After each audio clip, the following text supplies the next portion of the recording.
Good morning, folks. This is Chris in Central Pennsylvania. It's 1:30 in the morning, and I've been trying to assiduously answer emails from people, mostly South Africans, and mostly about the refugee program. But after coming across at least the 12th or 15th consecutive message of people asking me the same impossible question to answer and trying to keep my blood pressure down as I got frustrated from people asking questions that should be self-evident, but I understand why they're asking the questions, because they're nervous and they want to get the hell out of hell. I get it. So I'm going to try to address this as calmly and politely as I can.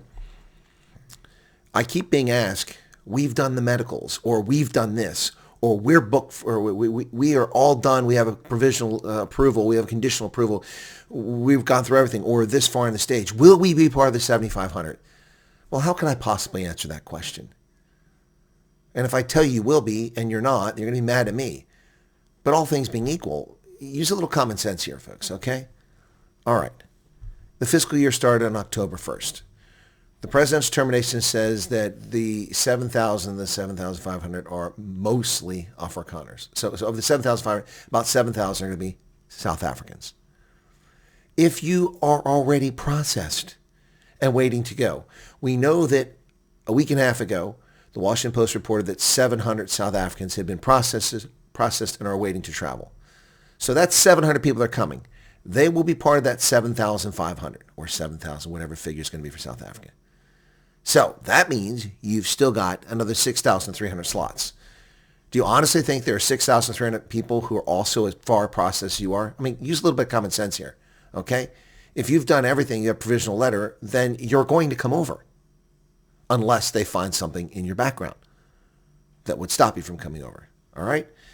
It's incredibly frustrating. I do appreciate where people are coming from, but you have to apply a bit of common sense. And I don't mind you writing me, but I get the same question over and over again. How many times do I have to respond to an email and say the same thing? I've told people on camera. It's getting frustrating for me. People claim they're watching my videos, but then they ask me the same thing I say in virtually every video. Let's cover this again, calmly and politely.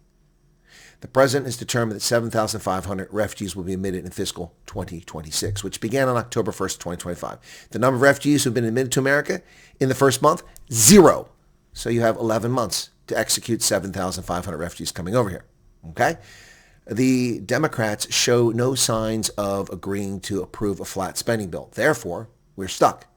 Even if the bill were approved tomorrow on November 1st, well, today it's November 1st after midnight, even if a bill were approved today, it would be a week to 10 days, possibly 2 weeks before the first refugees came over, unless they happen to be people that were already booked far enough out in advance they haven't canceled their seats yet.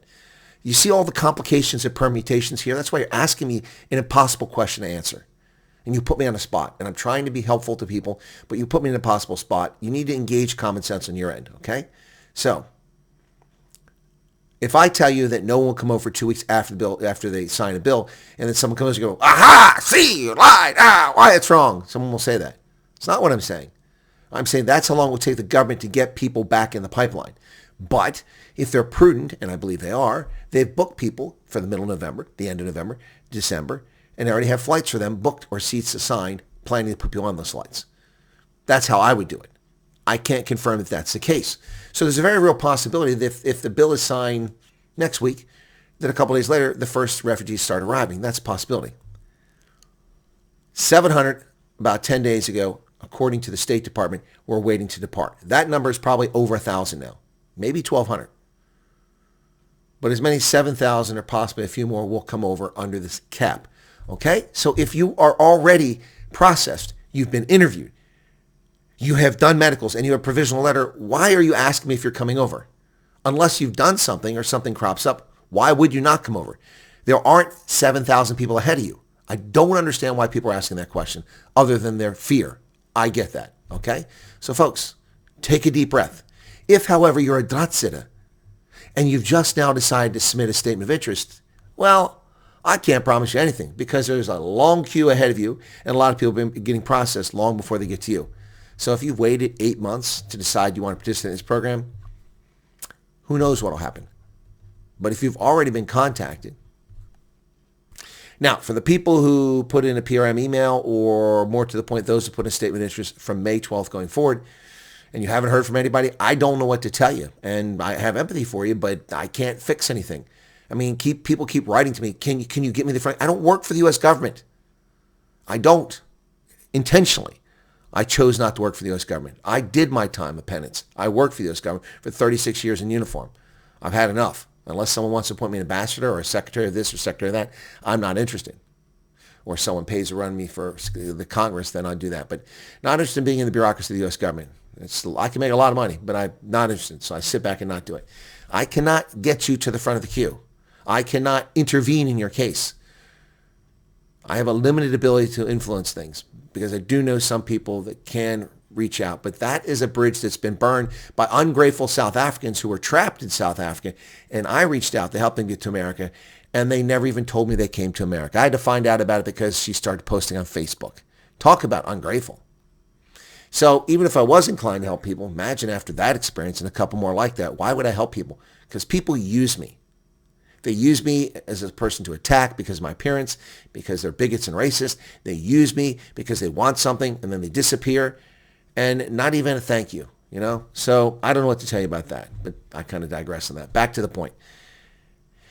If you've gotten a provisional letter, you're coming over. Now, if somehow 4 or 5 months down the road you get a provisional letter and then the allocation is gone for the year and they in fact do stop taking refugees, well, that's this year.